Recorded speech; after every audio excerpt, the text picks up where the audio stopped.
So this is where we are in the notes. We need to talk about a little bit more about just some descriptions of things. So yesterday we talked about the structure of DNA and how we know that that's the structure of DNA with a few experiments. And then we started talking about what RNA is made of, but now we just need to go a little bit further. There are three types of RNA. There are actually probably more, but there are three major types that we will discuss. Messenger RNA, ribosomal RNA, and transfer RNA. They are abbreviated mRNA, tRNA, and rRNA. And that first letter is lowercase on purpose. That's not just me making a typo. We make the first letter lowercase so that we know we're still talking about RNA, but we've given it an extra little name. Now we know that RNA is made up of most of the same things that DNA is made up of. The thing that RNA does, maybe that's different than DNA, is RNA is everywhere in your cell. It's out and about. DNA is the thing that's staying at home in the nucleus. So we have these three kinds of RNA. The first one is messenger RNA. Like you can see from the picture, this is your typical strand of RNA. So it is one strand, and if I had to give the shape a name, it just looks like a ribbon. So it's just one flowy looking strand. Now this RNA in particular is the RNA that's going to go from the nucleus to a ribosome. It's going to take the information that your DNA has and bring it somewhere else so that we can do something with it. So this RNA is involved with the process of transcription. And transcription is one of the topics that we will cover in a lot of detail. We'll talk about how it happens. But this RNA's job is to go from the nucleus to a ribosome. So mRNA's job is to copy the information that DNA has and then to bring that information from the nucleus to a ribosome. tRNA, the transfer RNA, is still one strand. It doesn't look like that, maybe to look at the picture, but it's still just one strand.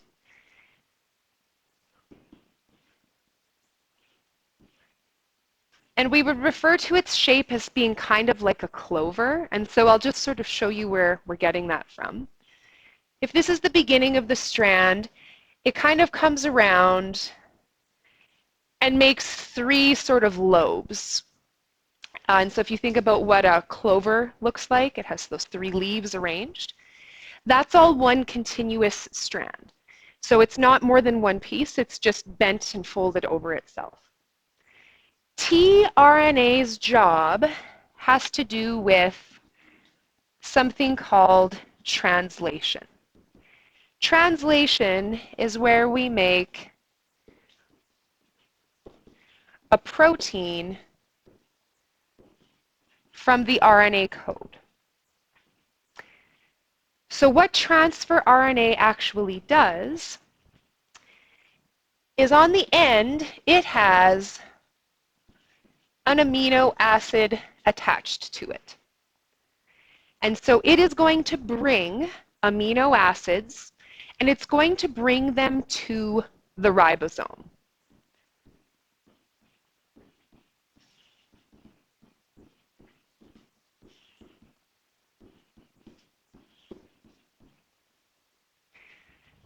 So mRNA brings the instructions from DNA to the ribosome. Then tRNA comes and brings the amino acid that the instructions code for also to the ribosome. rRNA is the DNA that's part of a ribosome.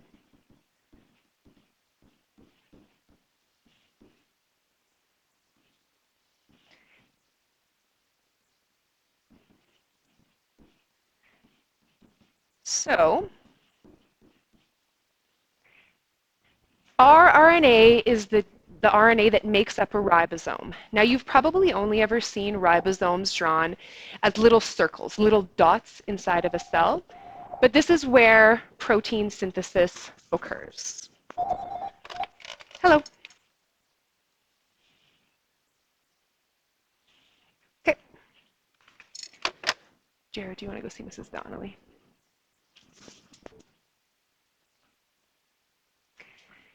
So we have this ribosomal RNA. So it's the RNA that's making up your ribosome.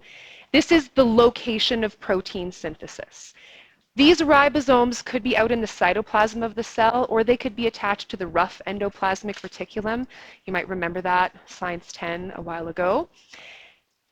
The other thing that's important about our RNA, your ribosomal RNA, is that it is inherited from your mother, not from your father. If you remember how oogenesis works, it's asymmetric because the egg has to provide all of the cytoplasm and all of the organelles to the zygote when it develops. The sperm is only going to provide DNA, the contents of its nucleus.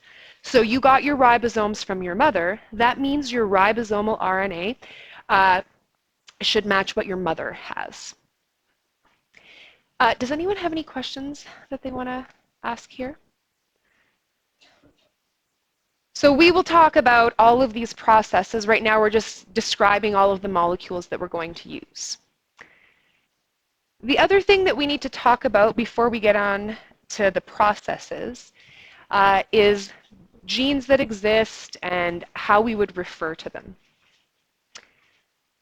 Now, we already used the word gene. We used it in chapter 16. But I just want to remind you that a gene is a section of DNA. Now, if we're talking about humans, it's a section of DNA, and there are many of them on each chromosome. All of the genes that you have together make up your genome. And that is the complete set of DNA in a cell. So genes are little sections. Genome is all the DNA that you have in a cell. And frequently, if we're talking about technology, you might hear people say the Human Genome Project or some other genome project. That's where people are trying to figure out the entire sequence of bases that make up an organism's DNA. So it could be humans, it could be another organism.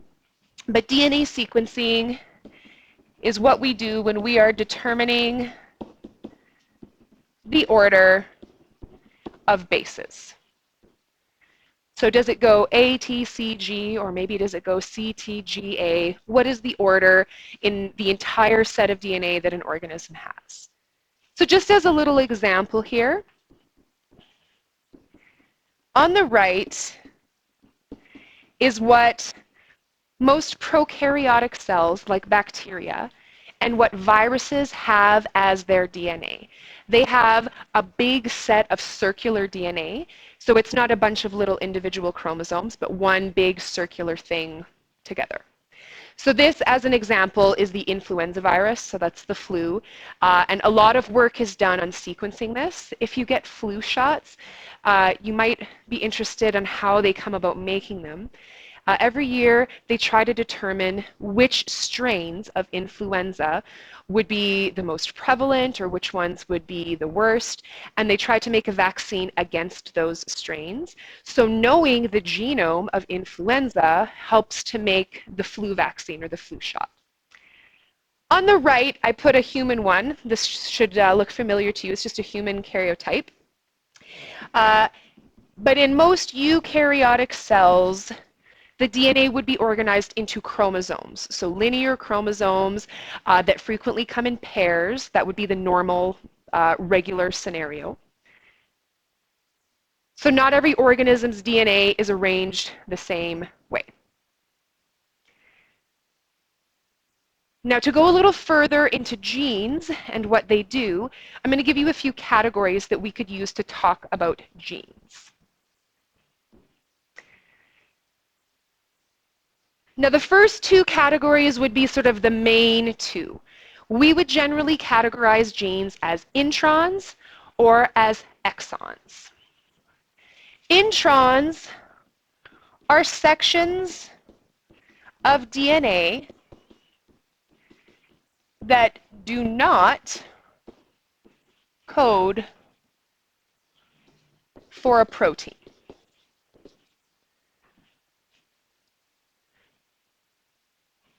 Now, if we were to look at the average person's DNA, somewhere in the neighborhood of 95% of the DNA does that. You have a lot of DNA that is not doing anything at a particular moment in time. Then you have exons, and these are sections of DNA coding for proteins.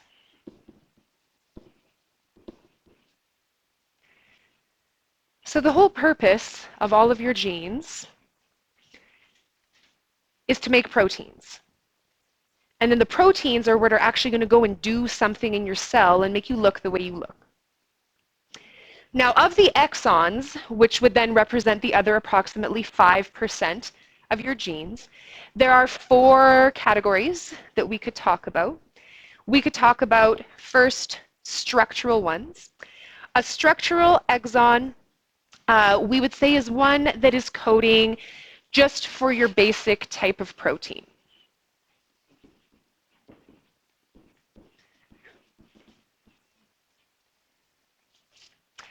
Now, the other types of exons are going to do something slightly different. They all code for something. They all code for a protein.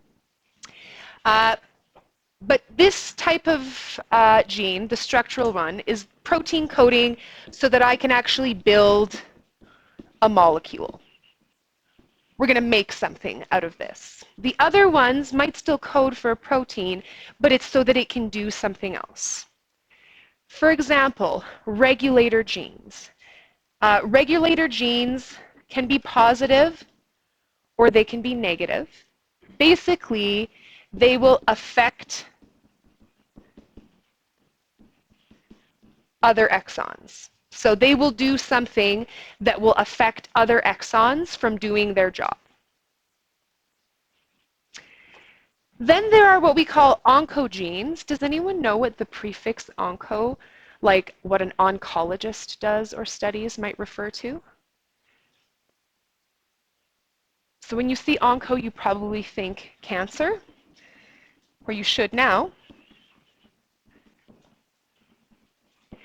And there is a lot of research into what causes cancer. Obviously, genetics are not the only thing that could result in cancer. There are lots of environmental factors as well.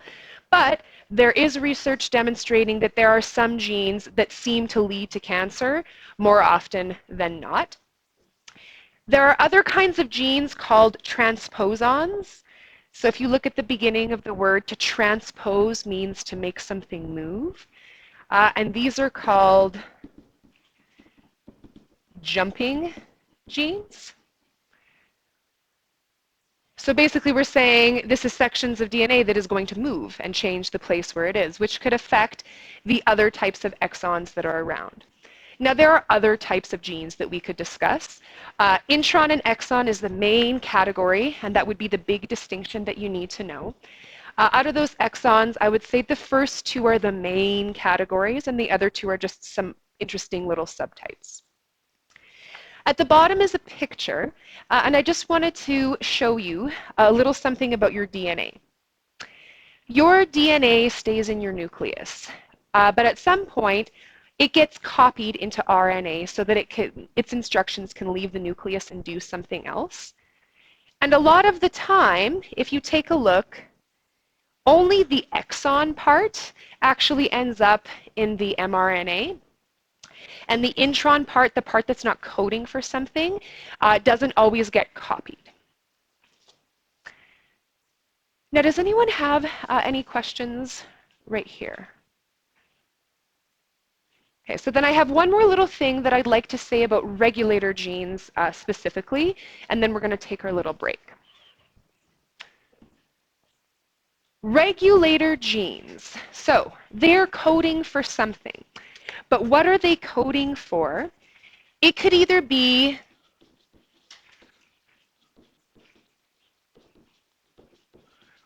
a protein or a DNA segment.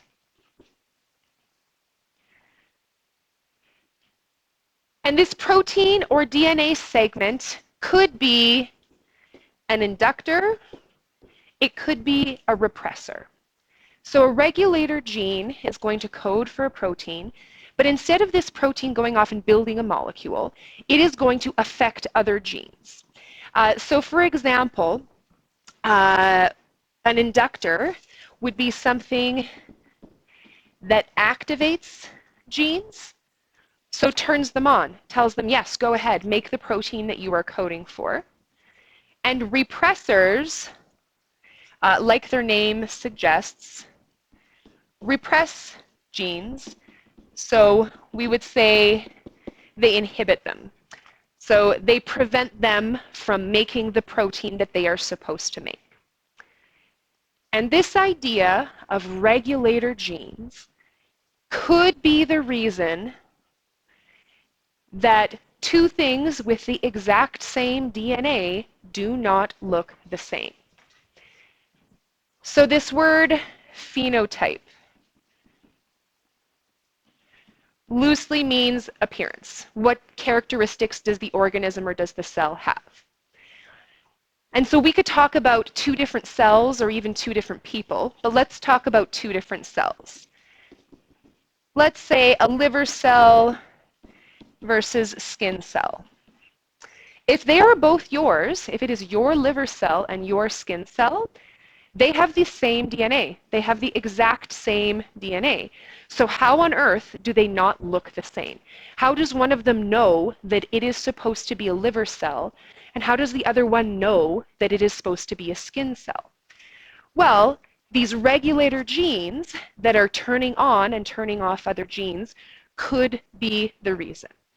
And notice I wrote the word could because I am not certain, nor is every scientist in the world, but this could be a reason that two cells with identical DNA do not look the same on the outside. Now you have some genes that are always active that can't be turned off and turned on.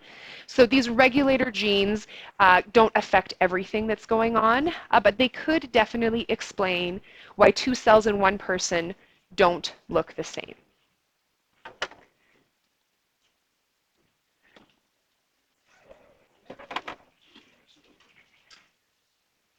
So for those of you who are writing your own stuff down, I'll just let you know that there are pictures very similar to the ones I'm going to show in your textbook, starting on page 631 and then going up to page 633.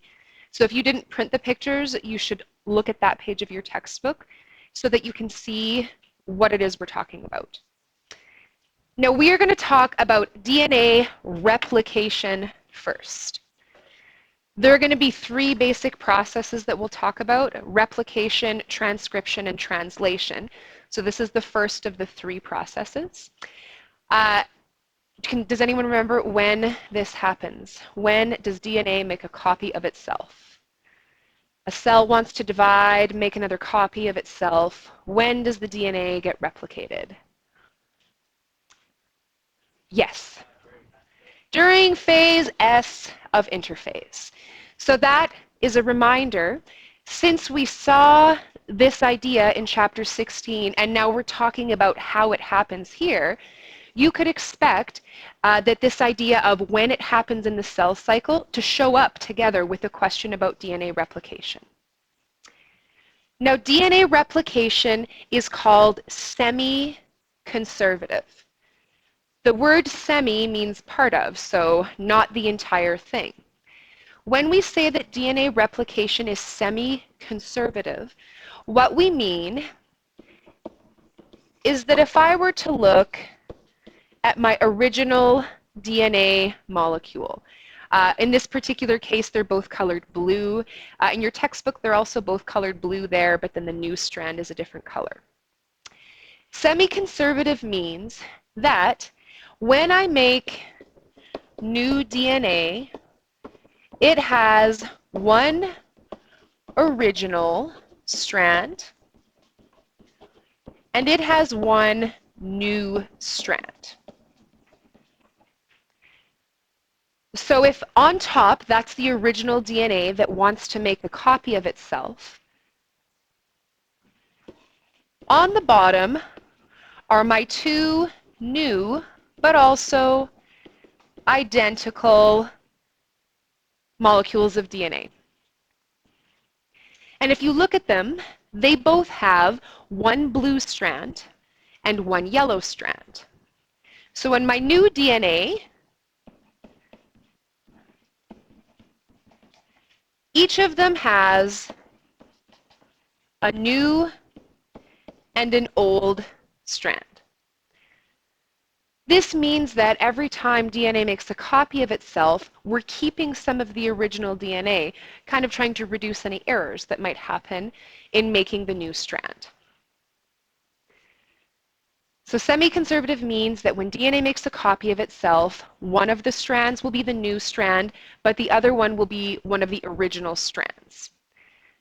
So now I have to show you, how does this happen? So this is the overview. This is what I start with, what I finish with.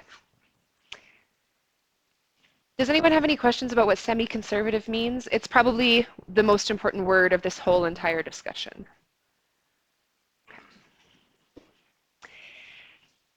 So we have a few vocabulary words that I'm going to try to explain by referring to some pictures. There are pictures that look very similar to this on page, again, 631 of your textbook, and then on page 632 of your textbook.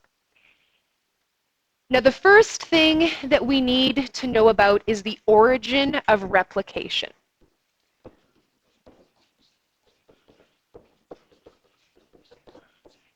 First of all, we need to know that the origin of replication is just a segment of DNA.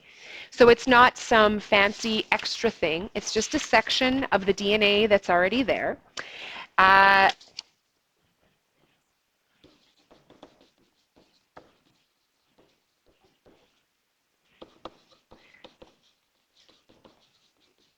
So these origins are little segments of DNA with a sequence that tells it to start replication. So this is where you should start making a copy of yourself. So that you have an idea,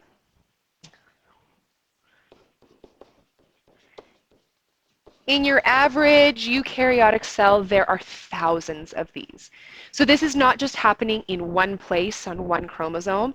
It's happening kind of everywhere. So if you think about a human cell, it has 46 chromosomes, and it needs to make a copy of each of them. And so we cannot just have one origin of replication on chromosome 1 and then wait for that to go all the way through each of the chromosomes. It would take forever. The next two things we have are enzymes, and I know that they're enzymes because of the way they end. You might remember learning in Bio30E that very frequently, not 100% of the time, but very frequently, the name of an enzyme ends with ASE. Helicase is our very important enzyme. It opens, or we could say unwinds, the double helix. So its job is to pull apart the two strands. So imagine that your DNA is kind of like a zipper.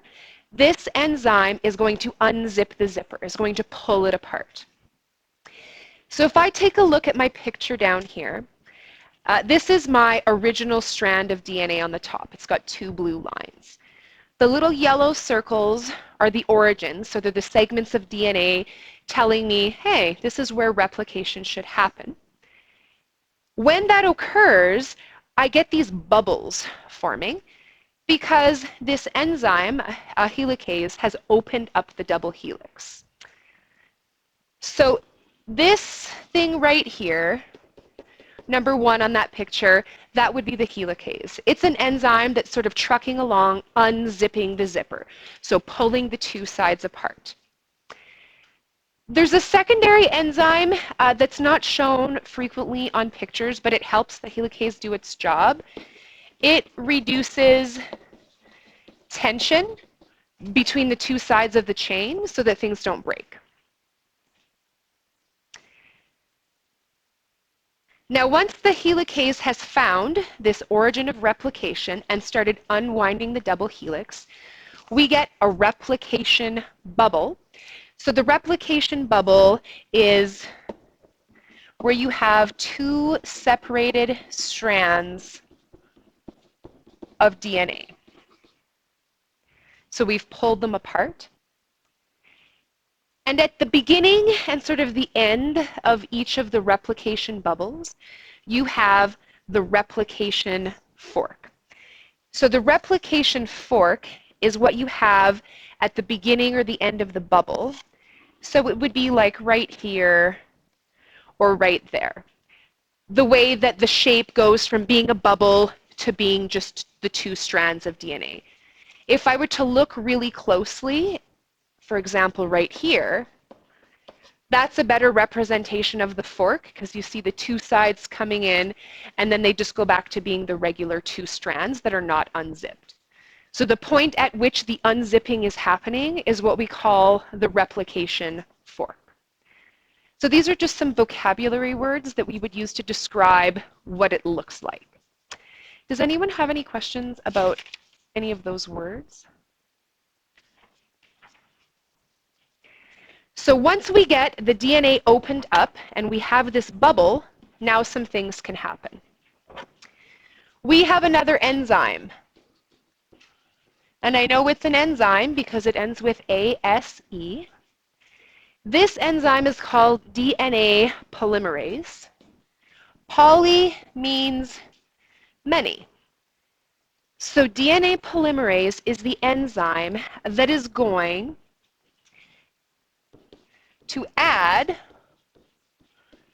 new nucleotides to our strands of DNA. So if I take a look at what's going on inside of my replication bubble, I would like to, on the inside, start adding new pieces of DNA right here. So anywhere that there is a nucleotide on the other side, I'm going to start adding new ones. So DNA polymerase is the enzyme that does that. And this causes elongation. So we start getting a whole bunch of new nucleotides added on. Now there are two conditions that have to be met before DNA polymerase can do its job.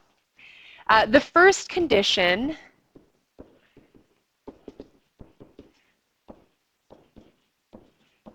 is that it can only happen in one direction.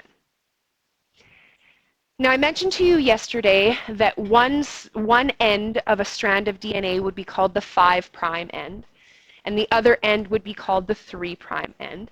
It has to do with the orientation of the sugar molecule, sort of which way it's facing. But DNA polymerase can only cause elongation in one direction. It can only start at the 5 and go towards the 3. It cannot go the other way. It only works in that direction. The other condition is that there has to be a primer. The primer is a short segment of RNA, and it starts the new strand.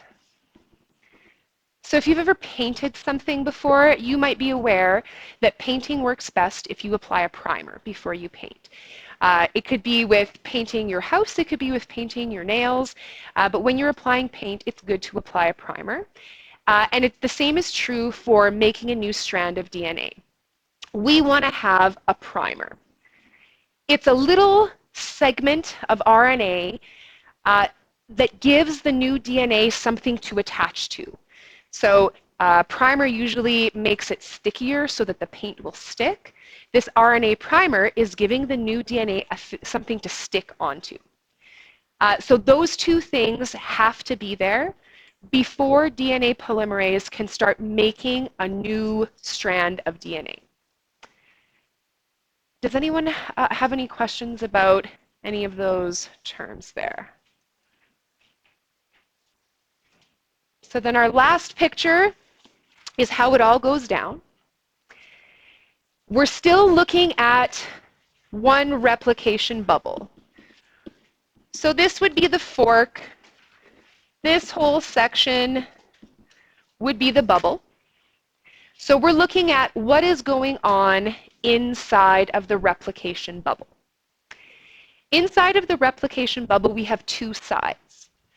One of the sides is called the leading strand. So you'll see it labeled down here. The leading strand is always the one that is continually replicated. So on the picture, the red line is continuous. There are no spaces in it. That strand will start getting made, so we'll start adding new nucleotides. DNA polymerase will do that, and it'll just keep going. We'll just keep on adding new nucleotides until we get to the end of the strand of DNA. You can see DNA polymerase here. So it's drawn just as sort of a circle, but that's where the enzyme is, and it is continuously adding new nucleotides. The lagging strand is replicated in short fragments, and those are called Okazaki fragments. Now, how do we decide, or how do we know which one is the lagging strand and which one is the leading strand? The leading strand is always the one that's going the right way. Remember, we said DNA replication can only go from the 5 end to the 3 end. So if I look at my leading strand, it's going from 5 to 3. That's good. That's the way it wants to go. The lagging strand is replicated in little small fragments because it's going the wrong way. So the Okazaki fragments, they still go from 5 to 3, but the actual strand of DNA that's getting made is going the other way. So if I look at this picture, and if I were to watch this process happening, everything would be going in this direction. So this replication bubble would be moving up on my screen. And that makes sense for the leading strand, but the lagging strand kind of can't move up continuously because it has to go downwards. So instead of making a continuous strand going the wrong way, because that's not the way the enzymes are moving, it makes short little fragments.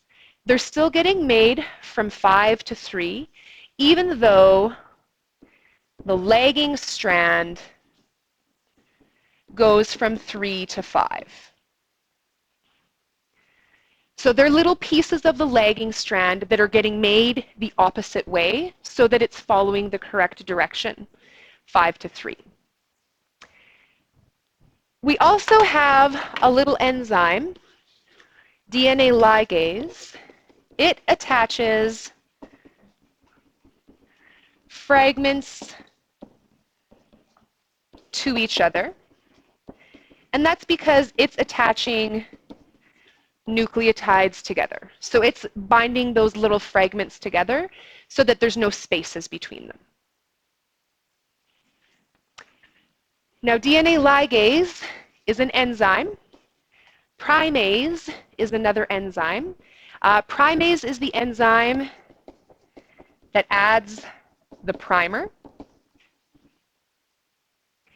So we have to have that little RNA primer to get things started. On this picture, I would have to add it on, but we would say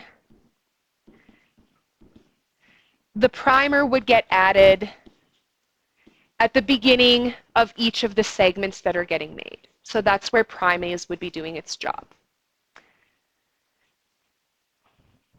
And then, like we said, DNA polymerase has its function here, so we already said what it does. DNA polymerase can do something else, though. It can correct mistakes by looking for hydrogen bonds. If two nitrogen bases are paired up correctly, A with T or C with G, there should be a hydrogen bond between them. If there isn't one, DNA polymerase will say, hey, these two aren't matched up properly, and it can replace ones that are incorrect.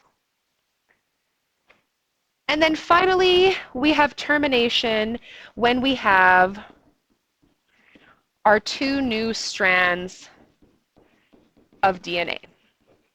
So once we've gone the length of the entire strand of DNA, that is when this process would end.